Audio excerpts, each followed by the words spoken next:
Una cita anónima sobre liderazgo me recordó algo que es fundamental y que alguna vez lo hablamos en las reuniones de ADN con el liderazgo de esta congregación, y que es que la mejor manera de saber cuando una persona está preparada para liderar a otras es cuando es capaz de liderarse a sí misma.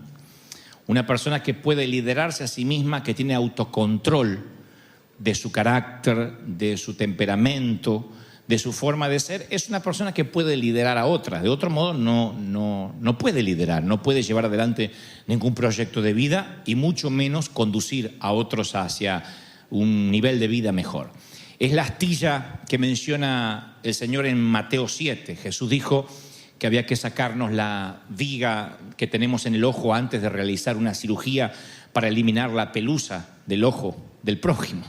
Es que es imposible que uno pueda ayudar a otros si primero no quita lo que le molesta personalmente. Pero la tendencia humana siempre es pensar de esa manera. A veces queremos establecer una institución para instruir a otros sobre la limpieza del hogar, y en casa tenemos los restos del huracán Andrew. En casa tenemos un caos, pero siempre queremos que el otro sea el que tenga la limpieza. Aconsejamos a otros sobre las incapacidades y a veces nos mantenemos ajenos a las nuestras, a las propias, a nuestros problemas, ¿no?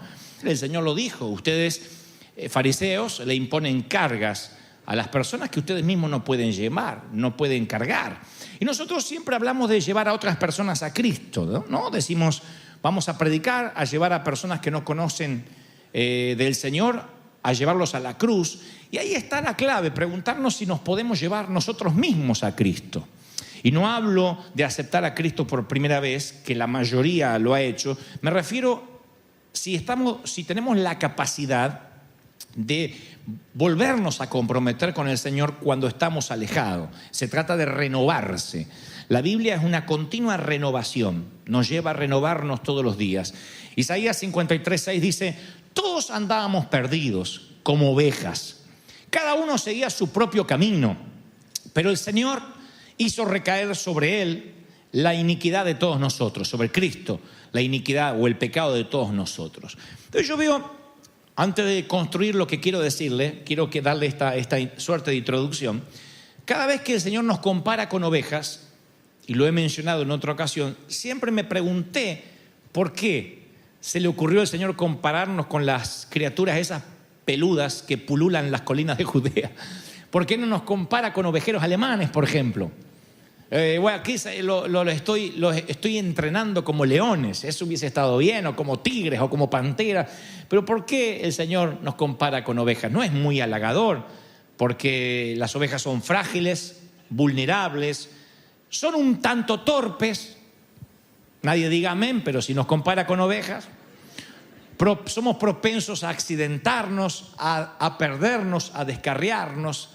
Pero nos compara con ovejas porque es el único animal que sí o sí necesita un pastor. No hay ovejas salvajes, no hay ovejas que anden por la pradera de manera salvaje y puedan sobrevivir. Después todo el resto de los animales tienen su versión del salvajismo, tienen su versión no domesticada. Hasta un gato puede ser salvaje, un perro puede ser salvaje, pero no una oveja.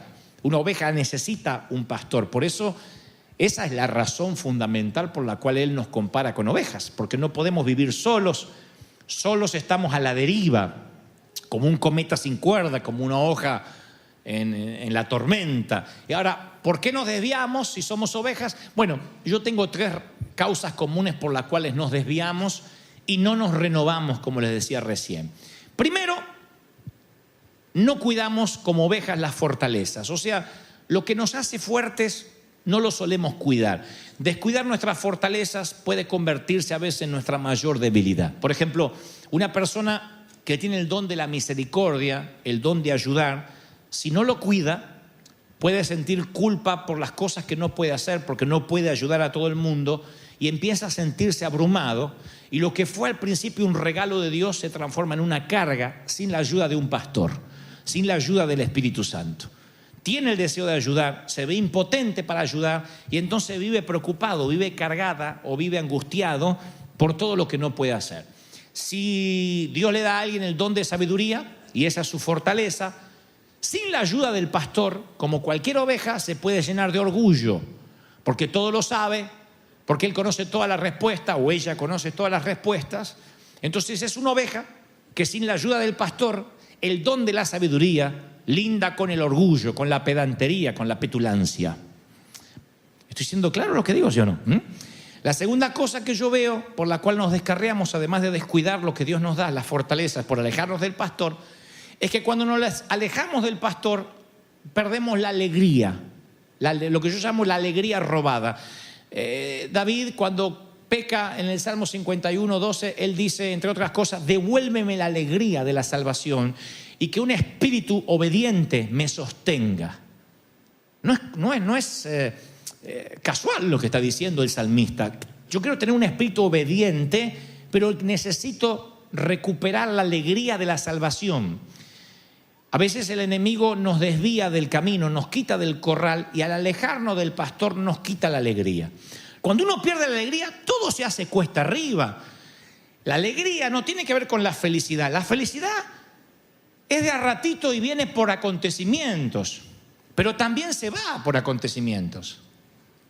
Viene con el nacimiento de un baby y se va con la muerte de un ser querido. Miren cómo la felicidad puede escurrirse de entre los dedos. Miren qué escurridiza es que llega. La felicidad no es el álbum de fotografías que conservas en tu casa. Esos son momentos. Entonces la alegría no tiene que ver con la felicidad, tiene que ver con el gozo de servir al Señor. Decir, bueno, mira, no me fue bien en el matrimonio, no me fue bien con mis hijos, bueno, no tengo el trabajo que deseo, pero tengo la alegría, el privilegio que muchos no tienen, que los ángeles no pueden tener, de servir al Rey de Reyes, de servir al Señor de Señores. Eso me tiene que producir una alegría que compense la vida común o la vida rutinaria. Lo tercero es que al alejarnos de Dios o de nuestro pastor, no escuchamos su voz. Y la palabra dice en Juan 10:4, las ovejas lo siguen porque reconocen su voz. Mi pregunta esta mañana es, ¿reconoces la voz del pastor? Tú dices, es que no lo estoy escuchando. La pregunta no es si él está hablando, la pregunta es si estás escuchando. Lo diré otra vez, la pregunta no es si Dios está hablando o no. Nunca deja de transmitir las frecuencias, son como las frecuencias de radio. En este momento estamos con un montón de ondas televisivas y radiales que están cruzando esta arena. Tú dices, pero yo no escucho ninguna radio. No, porque no estás sintonizando ninguna de esas frecuencias y dejas de oír su voz. Entonces yo puedo ver tres cosas en esto de alejarse del pastor y por qué nos descarriamos y no nos renovamos. Y voy a repasarla. La primera es la que le dije recién. Bueno, además de perder la alegría, no reconocemos su voz y, entre otras cosas, no cuidamos los talentos que Dios nos dio. Entonces un día estamos alejados. Ahora, ¿me están siguiendo, sí o no? Déjame que te diga algunos tips que he aprendido. No sé mucho de ovejas, pero sé algo de la vida, porque he vivido, en mis 32 años de vida he vivido mucho.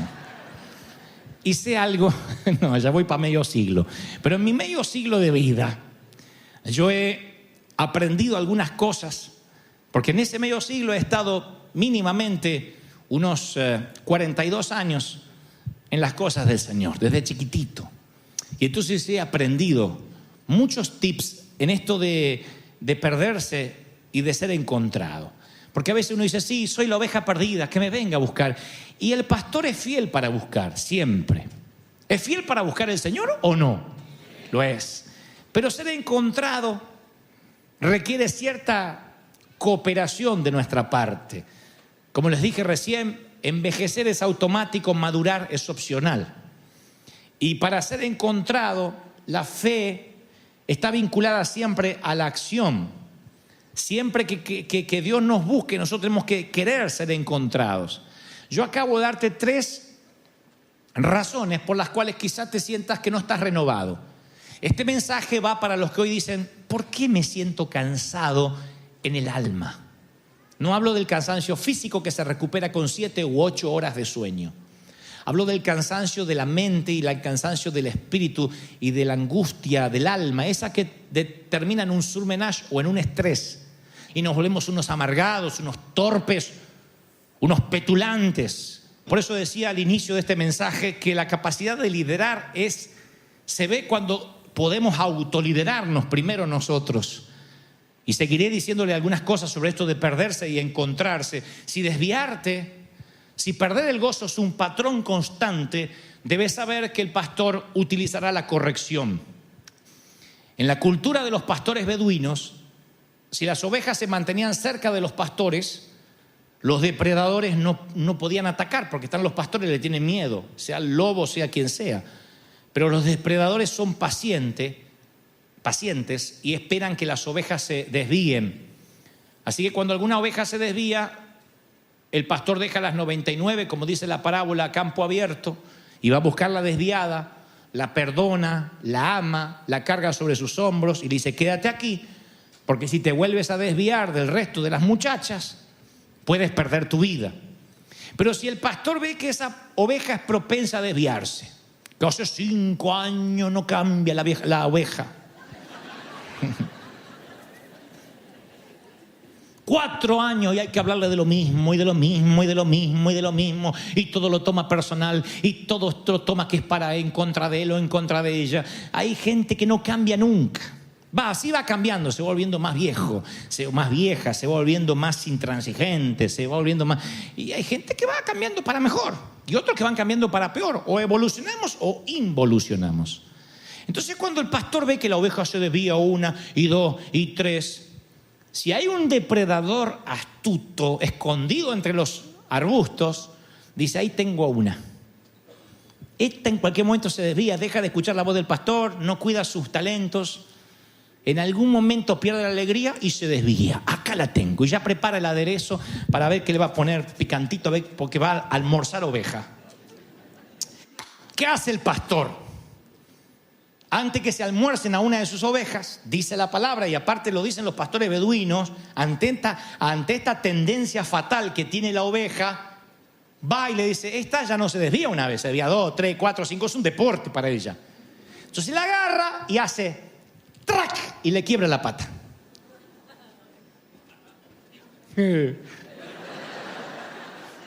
Es bíblico. Nada más que te la tengo que quebrar así porque no puedo con el brazo, pero de alguna forma te la quiebro, dice la palabra. ¡Pac! Le quiebra la pata, le rompe la pata, comienza una lucha.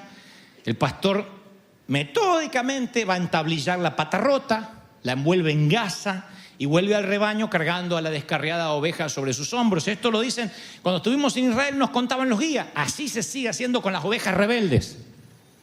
Pues yo le pregunté: ¿qué tal eso de la parábola que le quiebra la pata? No, es verdad, es la disciplina que tiene que usar el pastor con las ovejas. Le digo: ¿pero es un castigo? No, dice, es que al quebrarle la pata a una oveja y después la sana, porque el pastor no la deja hasta que la curación se complete, cuando la ovejita puede sostener su propio peso, en el proceso de sanación se produce una transformación en la mente de la oveja. La vieja tendencia, me desvío, va cambiando. Y si me desvío, me rompen otra pata. Su tendencia cambia y su tendencia es a mantenerse cerca del pastor. Después es la oveja que camina acá, íntimamente, es la más íntima. Es la que nunca más se despega del pastor. Ustedes dirán: es la que debería, ¿qué te pasa, loco? A ver si me la quebras de vuelta. No, se pega. Porque la oveja logra entender que le quebraron la pata a causa del amor, para que un depredador no se la almuerce. Lo entiende, una oveja, un animal, un cuadrúpedo lo entiende, un cuadrúpedo lo entiende. Ahora, en el momento de la lesión, estoy seguro que la oveja pensó algo distinto. En el momento que te están quebrando la pata, no está diciendo: ay, pastor, quiébremela. No está diciendo eso, se enoja, maldice, pero ahora menos se puede alejar del pastor porque es el único que la puede curar. Eso es lo que dice el Señor que hace. La fe es vivir anticipadamente lo que entenderemos después. La corrección es sinónimo de protección.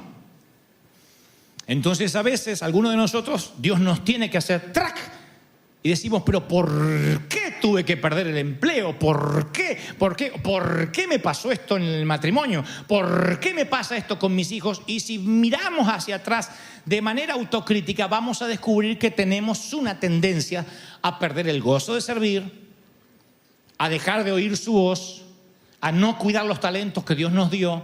Entonces ya no somos la oveja que cada 10 años se descarría un poquito, sino que vive descarriada y cada 10 años se acerca un poquito. Cuando la tendencia es a la inversa de como debería ser, el pastor que te ama tanto te quiebra la patita, te trae en los hombros y por la montaña a buscarla fue, la encontró de novio con un inconverso, le quebró la pata, la trajo de vuelta y al redil volvió. Creo que cuando el Señor ve que hay una tendencia, ¡trac!, nos quiebra y nos trae de vuelta y nos pegamos íntimamente a Él. Lo segundo que yo descubrí, e insisto, no porque conozco de ovejas, sino porque conozco de caminar con el Señor algo, es que el camino que transitamos es nuestro destino. Si una oveja se desvía y se desvía y se desvía, tarde o temprano va a llegar a Egipto y no a Israel. Si te estás desviando y todo el tiempo estás perdiendo el gozo, no te van a recordar como un buen padre. Te van a recordar como un padre que quiso tomar el camino correcto, pero que se equivocó. Supongamos que hay una mujer soltera que dice: yo quiero enamorarme de alguien que realmente vaya en la dirección correcta, quiero enamorarme de alguien que me comprenda, de alguien a quien ame. Esa es su intención, pero luego en el camino se mete con el primero que se le cruza solo para no sentirse sola, y entonces ella descubrirá que Egipto está apenas bajando la calle. Un día se encuentra desviada, perdió la manada y no sabe cómo llegó hasta ahí. O supongamos que un esposo dice: yo quiero que mis hijos me respeten cuando crezcan, pero sus hijos ven que él pierde la paciencia con frecuencia y siempre anda con sujeta la va a quedar así cuando la agarre, dijo la mujer. Sus hijos dicen: papá intenta, pero Asiria está a la vuelta de la esquina. Supongamos que un joven cristiano dice: yo realmente deseo desarrollar una intimidad profunda y duradera con Dios, pero todos los días se levanta tarde, mira su Facebook, sus redes sociales, vive atado al celular. Mi querido, por más que quieras tener una relación con Dios, Egipto es la próxima salida del freeway. Los recién casados deberían tener una seguridad económica a la edad de sus padres. Sin embargo, no planifican nada, compran todo lo que ven, se meten en créditos, en abusos de tarjetas de crédito justamente. Y yo les diría: espero que hayas empacado bien para las tormentas de arena que te van a tocar en Egipto y Asiria, porque te estás desviando.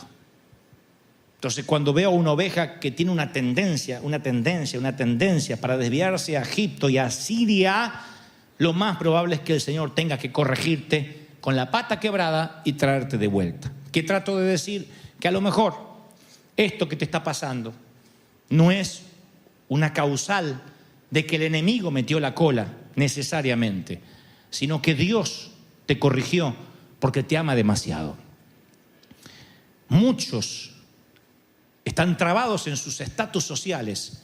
Me consta, el Espíritu Santo me ha dicho: no ores porque no va a tener los papeles, porque en cuanto tenga los papeles lo perdés de la iglesia, lo pierdo del rebaño. Otros necesitan cargar con un cuerpo frágil, porque si su cuerpo fuera fuerte, le darían la espalda de manera inmediata a Dios.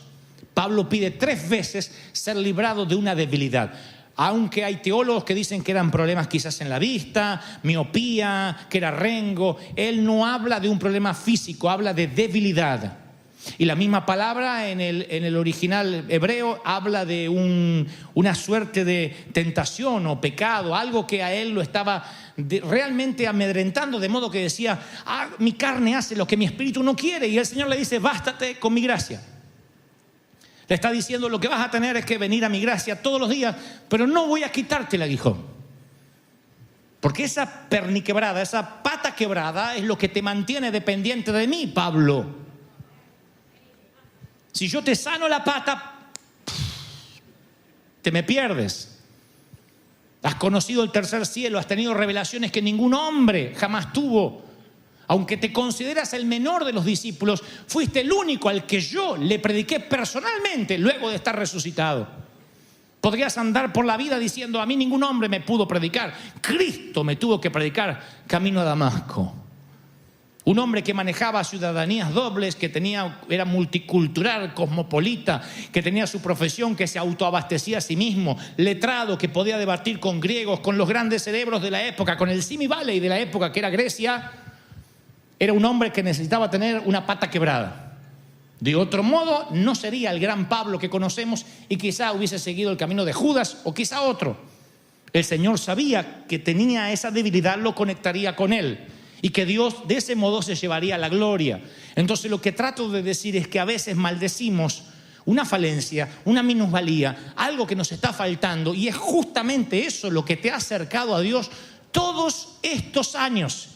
Por esa debilidad, por eso que no dejas de orar, es que estás aquí. Dios nos conoce. Tú dices, no, si Dios me da la seguridad de que esto se me va a ir, yo le voy a servir. Tu abuela, ¿sabes la gente que yo conozco? Tu abuela, dice el Señor en Proverbios 8, 16. ¿Sabe la gente que yo conozco? Que dice, voy a sembrar el día que Dios me prospere. $1.000.000 van a ir para la iglesia. Y Dios dice, no, las señales siguen a los que tienen fe. No, tú no sigues las señales. La gente en cuanto recibe ese dinero empieza a decir, bueno, primero tengo que pagar mis deudas, después la iglesia. Y se olvida de lo que había prometido. Y el Señor sabe porque Él nos creó. Él sabe que nosotros inmediatamente tendemos la tendencia a alejarnos del Hijo. Mira, voy a contarles esta maravillosa historia en los últimos 2 minutos. Un viudo rico tenía un hijo al que amaba profundamente. Viudo, multimillonario y con un hijo. Entre otras cosas, el padre era aficionado al arte y viajaba por el mundo coleccionando obras de grandes pintores, Rembrandt, Monet, Van Gogh. El hombre compraba las pinturas y las exhibía en su propia mansión. Así que cada vez que volvía de un viaje, ponía en su propiedad aquellas atesoradas pinturas. Los años pasaron y el muchacho creció, el hijo creció. La nación estaba en guerra y el hijo se alistó para defender su país. Y después de unos meses de combate, el padre recibió un telegrama que le informaba tristemente que su hijo había muerto en acción, había muerto en combate. Con eso al padre le llegó el desánimo y el duelo. Y varios inviernos pasaron y con el dolor el padre no lograba sobreponerse, no lograba elaborar su duelo de perder a su único hijo, su única sangre. Una Navidad, porque la historia es real, una Navidad, un soldado se presenta a su puerta. Era jovencito y le dijo, Señor, dijo el joven, yo estaba en el mismo pelotón de su hijo durante la guerra, nos hicimos muy amigos y a menudo él me hablaba acerca del amor que usted tenía por el arte. Yo no soy un buen artista, pero una noche yo en un descanso dibujé el retrato de su hijo. No es mucho, no es un Rembrandt, no es un Monet, pero pensé que le gustaría tenerlo, es el retrato de su hijo. Y el dibujo se asemejaba notablemente a lo que era su hijo. Así que le cayeron lágrimas a los ojos del padre y aquella pieza de arte se convirtió en la más preciada para el hombre. Lo colgó sobre la chimenea y cada día la miraba y le hablaba al hijo. Pasaron algunos años y el padre murió y coleccionistas de todo el país vinieron, volaron de todas partes del mundo para comprar las obras de arte que iban a ser subastadas. Nunca tantas obras de arte habían estado bajo un mismo techo.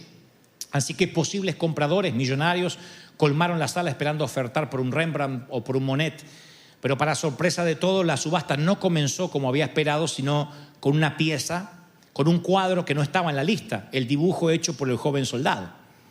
El subastador dijo, la subasta va a comenzar con el dibujo que hizo el soldado. Y para sorpresa de todos, que se enojaron, estaban desconcertados, los podías oír impacientes, enojados, diciendo, no viajamos de tan lejos para comprar el dibujo de un novato, por favor, salgamos de esta subasta ya. Y el subastador dijo, comienza la subasta con la foto, con el dibujo del soldado. $100. Aparte, es una subasta de millones. Empezar una subasta con $100 es una locura. Nadie ofertó. El subastador sigue diciendo, vamos, $100 es la oferta inicial. Nadie ofertaba porque era un insulto llevarse el dibujo de un novato, que además lo había hecho en el frente de batalla y no tenía ni título, ni nombre, ni nada. Así que decían todos, pasemos a los cuadros importantes. Y el subastador decía, no, primero es este cuadro, $100, ¿quién oferta? Y lentamente, de atrás, un anciano levanta la mano y dice, bueno, yo no tengo mucho dinero, pero sí fui vecino de esta familia, de este hombre por muchos años. Conocí a la esposa antes de morir, conocí al hijo. Así que yo voy a comprar el dibujo. No tengo mucho dinero, pero puedo juntar ahora los $100. El subastador dijo, bueno, la oferta es de 100. ¿Alguien oferta 150? Y nadie ofertó. Entonces dijo, subastado por $100. Y le entrega el cuadro que estaba sobre la chimenea al anciano que era vecino. Ahora los coleccionistas dijeron, muy bien, ahora podemos seguir adelante con la subasta. Y el subastador dijo, no, la subasta se termina aquí. Y dijeron, ¿por qué esa subasta está terminada? Es imposible. La multitud comenzó a protestar. Un coleccionista dijo, pero si ni siquiera comenzamos con lo bueno, ¿por qué la subasta se terminó? Lo siento, dijo el subastador, la subasta está terminada. No puede ser, insistían los coleccionistas. Y entonces el subastador lee una parte del testamento del hombre que dijo, es muy simple. Según el testamento del padre, dijo, cuando subasten todas mis pinturas, comiencen con el dibujo de mi hijo. Y aquel que se lleve a mi hijo, se lleva todo.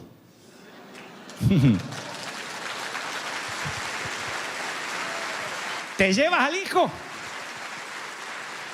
¿Te llevas al hijo? ¿Cuánto dice Señor? Ese es el Señor que quiero. Puro, sencillo, simple.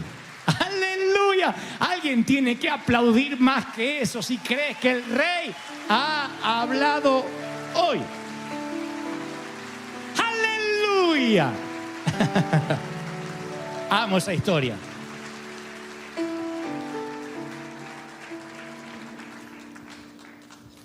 ¡Trac!